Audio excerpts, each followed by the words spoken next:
તો ગાઈસ આજે મમ્મી ઘરે નથી એટલે બેનના માથે ખાવાનું બનાવવાનું આવ્યું છે તો એણે શરૂઆત કરી દીધી છે. થોડી ડુંગળી કાપી છે, ટામેટાં કાપ્યા છે અને બટાકા કાપ્યા છે. બરાબર છે. હા, લોટ બી થોડો બાંધ્યો છે. તો ગાઈસ તમે જોઈ શકો છો કે શાક બનાવવાની બધી જ સામગ્રી ભેગી થઈ ગઈ છે અહીંયા, અને ગેસ ચાલુ કરીને ઉપર તોહરું મૂકી દીધું છે. તેલ વિચાર કર્યો છે કે પહેલાં શું નાખીએ અંદર.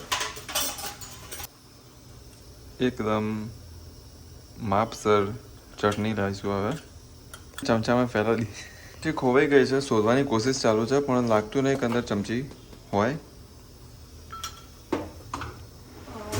મીઠાની ચમચી ખોવાઈ ગયેલી છે. હવે આપણે સાદી ચમચી વાપરવી પડશે આજે. રાઈ થોડીક વધારે રાઈ. હવે અંદર ચટણી નાખી દીધી છે અને ચટણીને થોડી મિક્સ કરશું. ડુંગળી નાખી છે અંદર, હલાવી દઈએ.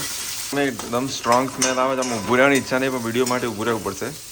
કઠ્ઠો તૂટી નહીં રહ્યો. જેના મોઢામાં આવશે ખાવામાં એની પથારી છે આજે. ગાઈસ ડુંગળી ચડે છે એટલે ત્યાં ચડી ના જાય ત્યાં સુધી મારે અહીંયા જ ઊભું રહેવું પડશે. વધારે હલાવીશું અને ગરમ મસાલાનું આગમન થઈ ગયું છે. અને બીજું શું લાયા? થોડું ધાણા જીરું બી છે. હવે તો બટાકા નવડાવી દઈએ. પાણી કાઢી નાખવાનું અંદર.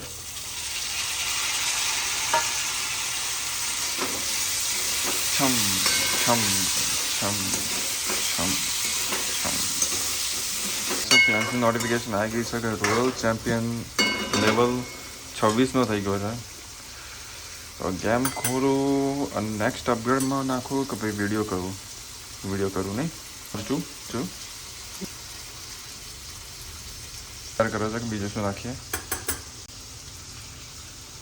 ધાણા જીરું, ગરમ મસાલો હતો ભાઈ. હવે આવ્યું ધાણા જીરું અને પાણી લઈશું, પણ થોડું કેમેરામેનને નવડાવીશું. એક વાટકો પાણી ભરવામાં મને 2 વાર નવડાવી દીધો. જે હતા એ શાકના નામ મૂકીને દોડીને જતા રહ્યા છે. હવે ખબર નહીં શું થશે શાકનું. પાણી એડ. હવે જો આ જે ટામેટા પડ્યા છે ક્યારે અંદર જશે जिसका मुझे था इंतज़ार. ટામેટાનો ટાઈમ થઈ ગયો છે. મિક્સ. Taste check. તમે બધા ગેસ કરી જ લીધું હશે મીઠું ઓછું છે. મીઠું નાખ્યું એટલે મિક્સ. પાણી સક સિજેટ્સ મેશર શાક. રોટલી ખાલી શેકવાની જ બાકી છે. કેરીનો નીકળશે રસ. થઈ ગયો રગડા જેવું. એમાં નાખીશું કોથમીર.